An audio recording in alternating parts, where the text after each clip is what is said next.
嗨，大家好，我是凯西，欢迎来到我的频道。那今天呢，我要和大家聊聊苹果推出的最新的机型 iPhone 16E。那我把这个 iPhone 16E 呢放在众多的手机当中，我相信大家可能一眼都找不到哪一款是 iPhone 16E。可以说啊，这些年苹果的这个手机呢，它是从尺寸上是越做越大，然后摄像头上呢是越做越多。那在我看来呢 ，iPhone 16E 呢，在2025年的今天呢，它真是一个特殊的存在啊，因为呢，它不像 SE 那样走低端的路线，也不像 iPhone Pro 那样价格飙升、豪华配置。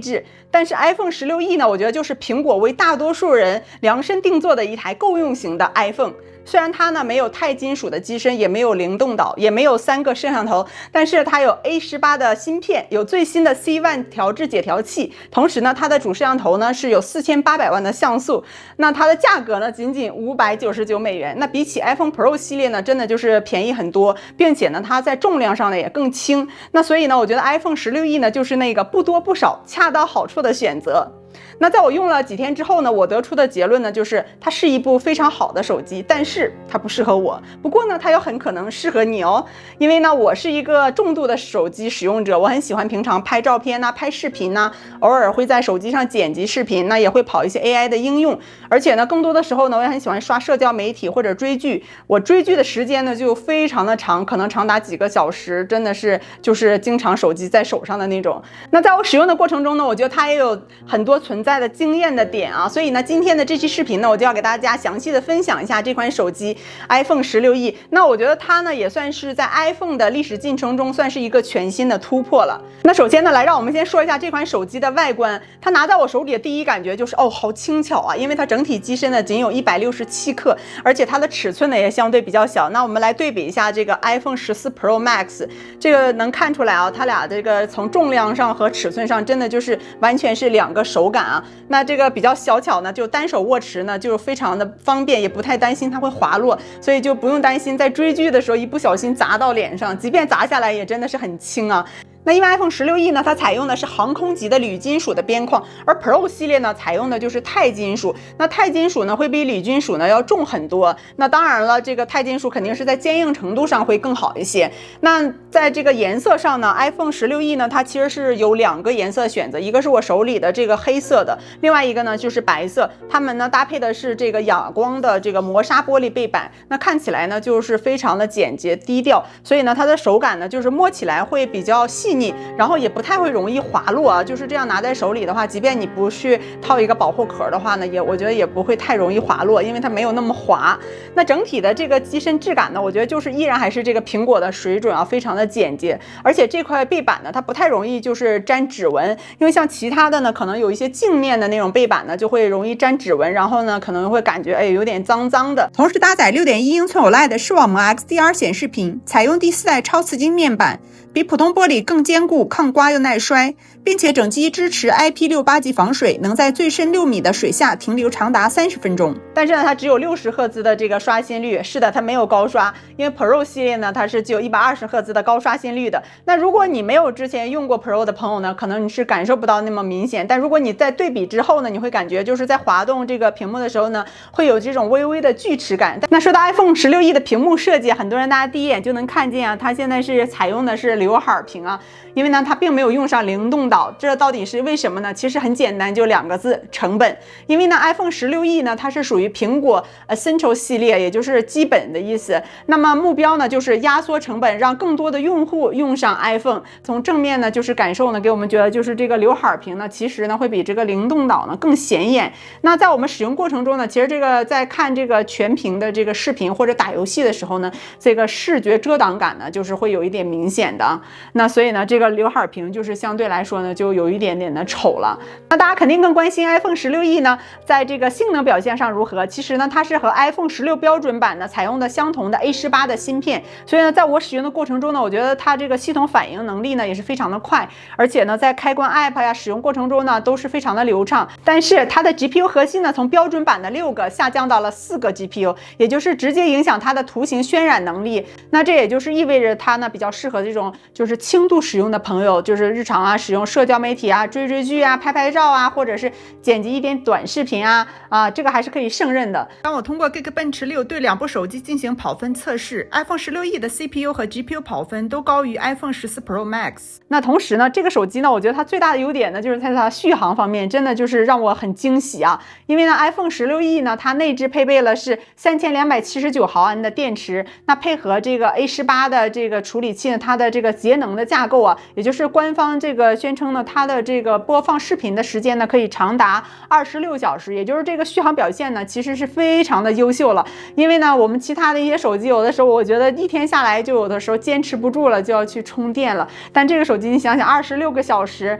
这个续航时间真的就是太棒了，外出一天也不用考虑就是这个续航的问题了。而且呢，它的这个发热控制呢也非常的好，即便就是在这个夏天呢去使用它呢，我觉得它的这个就是比如导航或者拍照看视频呢，它也不会就是出现这个烫手这个情况。那比起那些动不动就发热降低亮度的这种旗舰手机呢，我觉得这个16E呢反而就是更加的稳定了。那另外呢，这个手机呢，它与众不同的地方就是它就只有一颗小小的摄像头，所以呢，就是我觉得很适合很多男生或者是他们不太喜欢拍照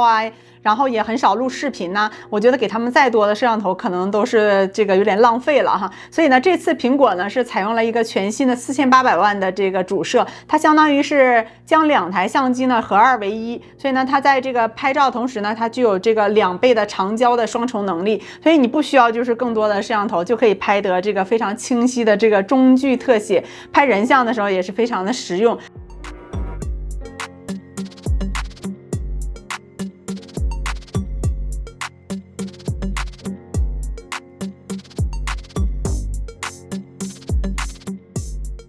但是呢，它没有办法拍这个超广角和这种3倍的这个长焦，也就是没办法拉得太远，或者是扩得太广。那同时呢，它也没有这个电影模式以及动作模式。那我相信可能很多人都平常很少用到这个电影模式或者动作模式，可能这种更加适合这种就是我们视频创作者的人呢，可能更喜欢用那当然了，同时呢，它没有这个传感器位移防抖，也就是说你在夜间拍摄的时候或者低光环境下呢，以及长曝光的时候呢，可能就是你要保持这个画面清晰呢，就是需要用到这个位移防抖，不然呢，它可能就是会有一点模糊。所以呢，在我们就是日常拍摄的话，如果只是日常记录一点 vlog， 简单的拍摄一点视频呢是 OK 的。但是如果你想是把它作为说我的这个创作工具的话呢，我觉得你拍摄出来的这个视频可能就相对来说就会比较单调一些。那同时呢，它的这个前置摄像头呢，目前是1400万的像素，所以呢，在我们就是自拍视频通话的时候呢，我觉得它这个细节和肤色表现呢，也都还是比较自然的。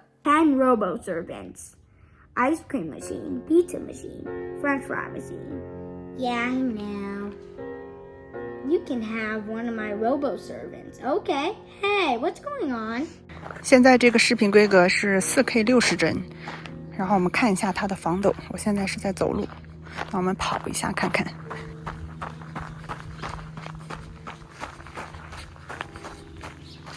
然后我们再拍一下花儿，这是正常的2倍的焦距，是这样的。然后还可以放大到最大就是这个位置，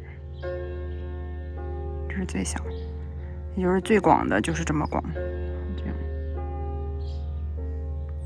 但你别看 iPhone 16E 是一款定位为够用的机型但是它在智能体验这个方面呢，是一点都没给你少配因为呢，它搭载的是完整的 Apple 智能的体系，比如说图像智能处理，那你可以在拍照的时候呢，就是可以在照片中呢一键抠图去背景，比如说想把这个人物从照片的背景中抠出来做成贴纸，就2秒钟就可以搞定了，非常的方便。那另外呢，还有这个实况文本，那就是你在拍摄一张就带有文本的这个图片的话呢，就可以同时在这个图片上进行复制、粘贴、翻译、搜索就非常的方便。如果我们就是上课的时候去拍摄黑板拍摄这种纸质文件呢，然后你就同时就可以迅速的去复制这些文字就变成非常的方便的可动的这个文字。那另外呢，还有就是它具有车祸检测的这个功能，如果遇到严重的撞击或者事故呢， iPhone 16E 会自动拨打紧急的这个服务，它还能通知你的这个紧急联系人，所以呢，就起到了一个保护我们的这个安全的作用了。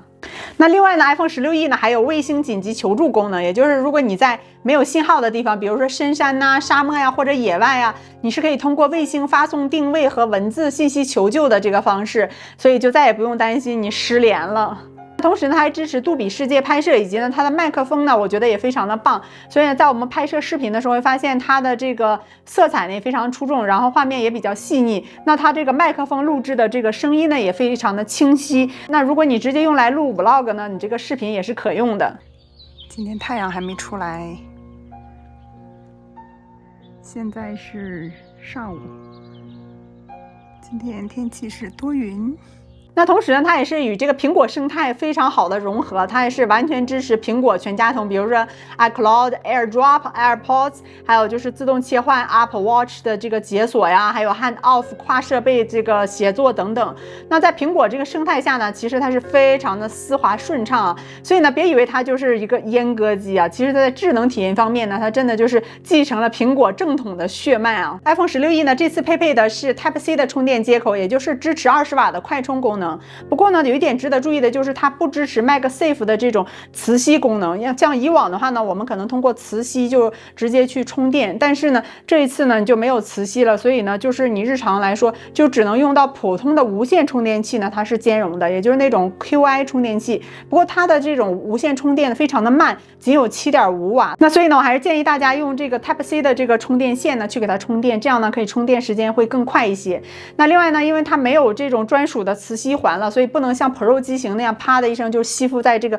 原厂的磁吸充电器上了。那当然了，它最大的问题就是不能用这个苹果钱包支付的这个功能了，因为有磁吸支付嘛。那还有就是说，它这个不能用这个电池背夹，然后以及这种车载的这种吸盘呢，都是不可以的。那如果你想用这个吸盘或者这种磁吸的三脚架呢，你就得给它额外去配一个这个金属环贴在上面了。那其实 iPhone 16E 最特别的地方呢，就是它是苹果第一台搭载自研 C1 基带芯片的手机。那这个芯片呢，苹果可是花了7年的时间，投入上千人哦，然后斥资数十亿美元研发的。它的目的呢，就是为了彻底摆脱对高通的依赖。那当然了，可以说这个16E呢，也算是一个小白鼠啊，因为它是第一个来这个试用这个芯片的。但实测下来呢，我觉得这个芯片它的信号呢，相对来说也是比较稳定的。和我的这个 iPhone 14 Pro Max 来对比呢，就是在我家这个信号有些非常差的时候呢，它有的时候会比这个14 Pro Max 呢会好一点点。然后呢，有时候我这里是1格，它呢会出现2格的这个情况。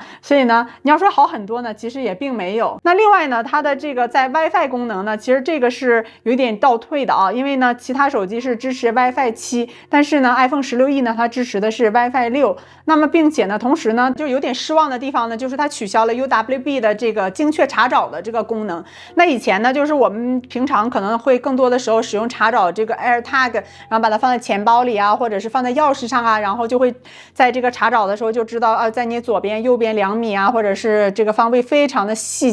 致的这个查找。但现在只能就知道一个大概的一个查找了，所以呢，我觉得就少了这个功能，就非常的不方便。因为我们平常就会经常会使用到这个功能，然后另外呢，可能去寻找你的这个 AirPods 啊，然后现在呢就没办法直接就会很精准的去找到它了。那所以到底什么样的人群更适合购买这个 iPhone 16E 呢？那在我看来呢，我觉得可能更适合男性多于女性，因为女生可能就是喜欢那种无脑入啊，选择这个配置更高的，然后还有就是摄像头多、屏幕大的，适合拍照的。但男生的话呢，可能就会比较喜欢简洁一点啊，然后简单一点啊，就是作为正常的这一个日常手机的使用。然后呢，可能他们想要的就是轻巧啊，信号好啊，续航又强，然后又比较小，直接就揣到兜里，随时就是拿着非常方便的这一类人群会更适合。而且呢，或者就是作为备机使用，然后以及呢，如果就是说或者是比较少去打游戏，或者是很少拍视频照片的这一类人群。那么同时呢，我觉得可能还有就是一类人群呢，就是想体验一下苹果生态，但是呢又想预算有限，不想花那么多钱，然后或者可能是想买一个 iPhone 啊，送给朋友啊作为礼物的这种情况。然后还有就是说送给父母啊长辈啊，他不想让你花更多的冤枉钱，也没有为了噱头去堆配置。然后我觉得它就是胜在够用、实在、稳定、安全，它就是这样一部手机。所以呢，屏幕前的你是怎样看待这部手机呢？那今天的分享呢就到这里了。如果大家喜欢我的视频呢，一定记得订阅我的频道，开启小铃铛，为我的视频点赞留言，感谢大家的支持。然后我们下期见啦，拜拜。